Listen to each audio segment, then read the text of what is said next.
So, this is my response to Monoxide's response to ECW Hardcore's real life response to Monoxide, if you caught all that. Now, let's talk about what Monoxide has a problem with. Alright, you say one of the finishes you didn't like. You didn't like the finish of the ladder match because you didn't really think it made that much sense. Because Carlito landed on his feet and landed outside the ring and things like that. You see, I don't really think that that was the finish they planned.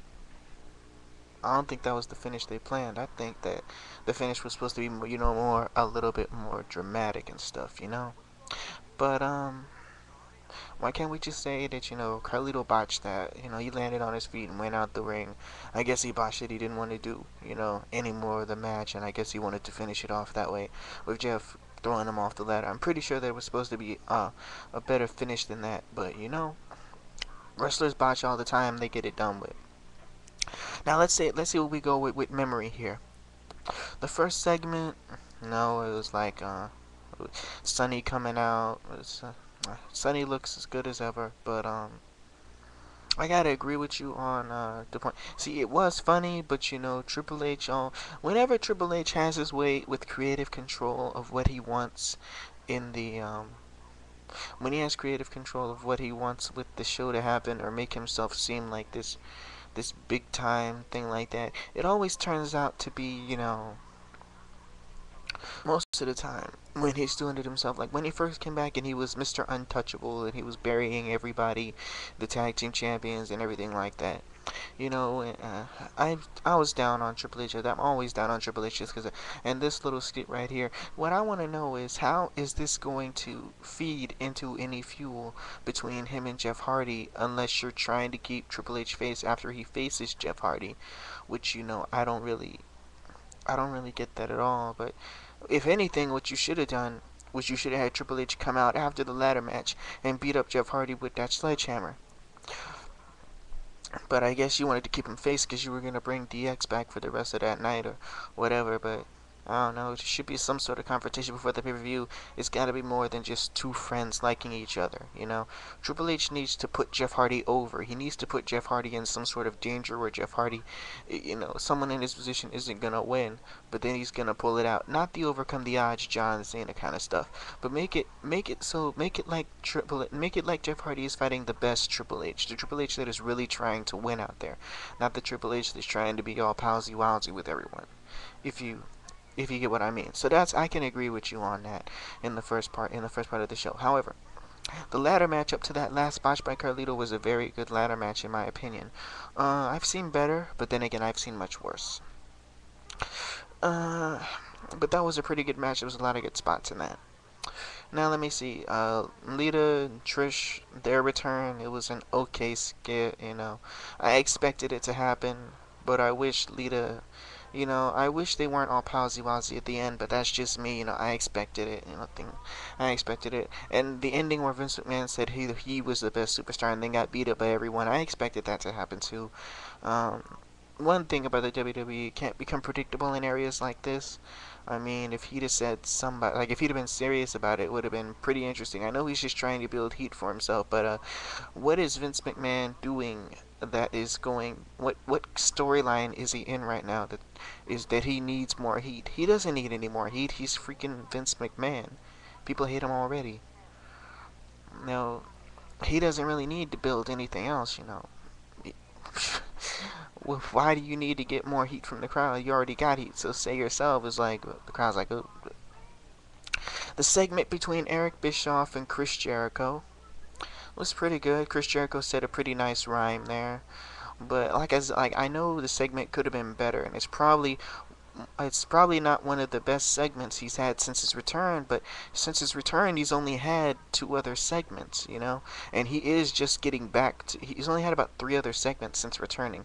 But he had the second coming of Y2J, and then he had the one where me want title match. And then he had the cut that he did with Randy Orton about what's funny and how he used to brag about breathing the rock. And now he has this one with Eric Bischoff who fired him. And Monoxide, I really don't think that Jericho should have been funny during that, skit kind of thing. I think because you got to look at it this way. He's staring at the guy that just, fired him. He needs to hold, some sort of remorse for the guy. I mean, he can't just all be funny towards someone like that. Like, I understand where you're coming from yeah, and I agree. When Jericho is funny, he is marvelous. But when you look at the character he's staring down, Eric Bischoff, you gotta, he can't, I don't think that it would work for him to treat someone that fired him, like a joke or something like that. He's got to give at least some merit to what Eric Bischoff did to him. Eric Bischoff did fire him, and he's got to make it seem like it was really, really, really important to him. So yeah, I can get that. I liked the Raw. I liked where the way it was, and Hogan coming out. You say that he came out in the in the black and white attire, which is basically the NWO attire, and he was acting all Hulkamania and for the fans and things like that. But you gotta remember, in the last years of WCW, before it evaporated completely, Hogan wore the black and white. I remember vehemently. I think he was starting to act like, Hulkamania again. He was in a steel cage match, I think. But he was still, dressed up in NWO colors. He was still legitimately in the NWO, and he was starting to Hulk up again, and he was starting to get, because the crowd was starting to cheer for him. He was getting the crowd behind him and stuff like that. And he had a triple threat match where he was facing Goldberg or something. He was doing a lot of Hulkamania stuff and he was doing all that stuff with it. So, even though he was still wearing the Hollywood Hogan colors, he was being the face Hulk Hogan. So it's not like it's never been seen before. After the WrestleMania where he lost to The Rock, when he lost to Rock at WrestleMania, he came out on the Monday Night Raw after the NWO kicked him out. He was in black and white, but he was still being Hulkamania, Hulkamania, Hulkamania. So it's not like he's never done it before. I mean, if it was something that you haven't seen in like forever, then I would get it. But Hogan's done this before. Hogan's really has done this before, and I don't think it was really technically NWO colors. I just think he was in street clothes because I guess Hogan decided he was gonna do in his street clothes. I don't know. He didn't really do that much. Besides, he wasn't really like. I can understand what you're saying, but why would Hogan come out dressed to compete if he was only gonna do like 3 punches on the Great Khali? I understand your point. Your point was saying that, what if Austin wanted to come back and have a match, and Rocky wanted to come back and have a match, and what if Austin dressed like the Hollywood Stunner, and what if Rocky dressed like Rocky Maivia? But you can't use that because Hogan didn't come out there for a match. Hogan came out there to save Hornswoggle, and that was it. So why would he be in match attire? That would be like Austin coming out on the last segment dressed in his normal Stone Cold attire. Like, you know what I mean? Um, Mankind, I can let it get away because he always dresses the same way. Undertaker always dresses the same way in his gimmick. Austin like goes back and forth. Hogan goes back and forth with what he's dressing. I wouldn't have expected Hogan to come out in his yellow and red and stuff like that in that situation. See, your point was if they came back to wrestle in the next year's anniversary.